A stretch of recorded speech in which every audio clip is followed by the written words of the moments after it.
क्या आप जानते हैं कि ऑस्ट्रेलिया की सीमाओं को बंद करने के 18 महीने बाद पीएम ने टेक अ लाइव्स बैक की एक फास्ट ट्रैक योजना की घोषणा की है।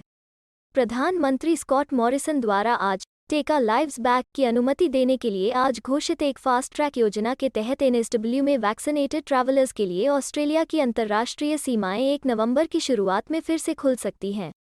पूरी जानकारी के लिए इस वीडियो को अंत तक देखें और हाँ, वीडियो को लाइक और शेयर करें और हमारे चैनल को सब्सक्राइब करना न भूलें। ब्रेन ड्रेन कंसल्टेंट्स की ओर से हमारे इमिग्रेशन इन्फॉर्मेशन और news channel A to Z immigration updates में आपका हार्दिक स्वागत है।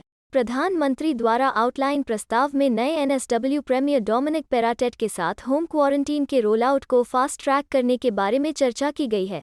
वैक्सीनेटेड ट्रैवलर्स के लिए 14 दिनों के होटल क्वारंटीन न करने को एक ज़रूरी कदम माना जा रहा है। अंतर्राष्ट्रीय यात्रा प्री पैंडेमिक के स्तर तक शुरू करने के लिए कई राज्यों में अभी भी इसका ट्रायल चल रहा है। श्री मॉरिसन ने कहा कि अभी एनएसडब्ल्यू प्रीमियर और वे चर्चा कर रहे हैं कि होम क्वारंटाइन उपलब्ध होने पर वे अंतर्राष्ट्रीय यात्रा को खोलने की अपनी योजना को कैसे तेज कर सकते हैं। वो जानते हैं कि एनएसडब्ल्यू सरकार नवंबर में होम क्वारंटाइन को फास्ट ट्रैक करने के तरीकों पर विचार कर रही है और अगर ऐसा होता है तो वे एनएसडब्ल्यू में अंतर्राष्ट्रीय सीमा को जल्द से जल्द खोलने की सुविधा के लिए आगे बढ़ सकेंगे। प्रधानमंत्री ने इस महीने की शुरुआत में घोषणा की थी कि मार्च 2020 से जो सीमा बंद है उसे हटा दिया जाएगा, लेकिन यह अलग अलग राज्यों पर निर्भर था कि क्या वे इंटरनेशनल अराइवल्स पर कैप को खत्म करेंगे और होम क्वारंटीन की अनुमति देंगे। परिणामस्वरूप वेस्टर्न ऑस्ट्रेलिया और क्वींसलैंड सहित राज्य आने वाले महीनों के लिए इंटरनेशनल फ्लाइट्स बंद कर सकते हैं, लेकिन निवासी एनएसडब्ल्यू के माध्यम से विदेशों में उड़ान भरने में सक्षम होंगे। प्रधानमंत्री ने महामारी के दौरान किए गए बलिदानों के लिए ऑस्ट्रेलियाई लोगों की प्रशंसा की। उन्होंने कहा कि इस महामारी के दौरान ऑस्ट्रेलियाई लोगों ने एक साथ आने और जीवन और आजीविका बचाने के लिए बहुत मेहनत की है और बहुत त्याग किया है। उन्होंने कहा कि यह स्टनिंग अचीवमेंट है कि आधी से ज़्यादा एडल्ट पॉपुलेशन अब वैक्सीनेट हो चुकी है। वे अब देश भर में 30 मिलियन से ज़्यादा टीके लगा चुके हैं। यह 16 से ज़्यादा योग्य लोगों में से 82.2% है जिन्होंने फर्स्ट डोज ले लिया है और दोनों खुराक के साथ 61.9%। वास्तव में पूरी आबादी में आधे से ज़्यादा ऑस्ट्रेलियाई अब वैक्सीनेटेड है।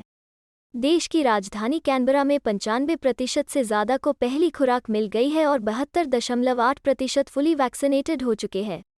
विक्टोरिया भी पीछे नहीं है क्योंकि 16 से ज़्यादा बच्चों में से 85.5% ने अपना पहला डोज ले लिया है और 58.6% हैं जो फुली वैक्सीनेटेड हो चुके हैं।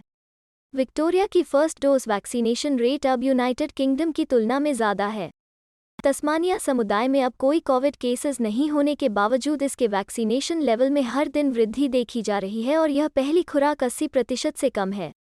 वेस्टर्न ऑस्ट्रेलिया और क्वींसलैंड बहुत जल्द 70% फर्स्ट डोज को पार कर देंगे, जबकि 50% से ज़्यादा डबल वैक्सीनेशन तक पहुंच जाएंगे।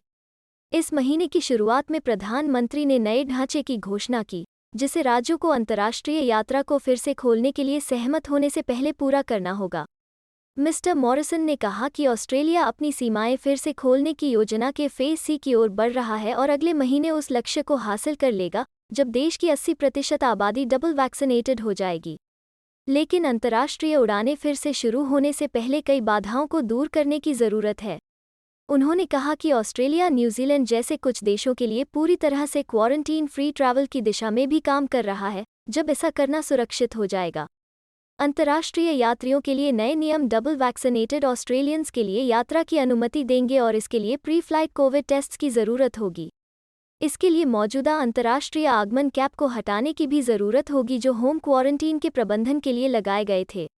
अंतर्राष्ट्रीय सीमा प्रतिबंध शुरू में 17 दिसंबर तक था, लेकिन अब इसे पहले की योजना से 1 महीने पहले हटा लिया जाएगा।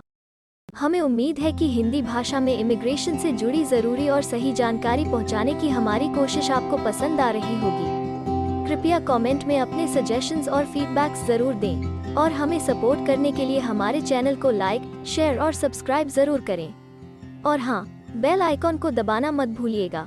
अपना कीमती समय देने के लिए धन्यवाद। एक और वीडियो के साथ आपसे फिर मुलाकात होगी। अगर आपको किसी और मदद की ज़रूरत है या फिर आप अपने विदेश जाने के सपने के लिए किसी भी चीज़ में पूछताछ करना चाहते हैं, तो आप हमारी रजिस्टर्ड माइग्रेशन कंसल्टेंट्स की टीम के साथ एक एक्सपर्ट काउंसलिंग सेशन बुक कर सकते हैं।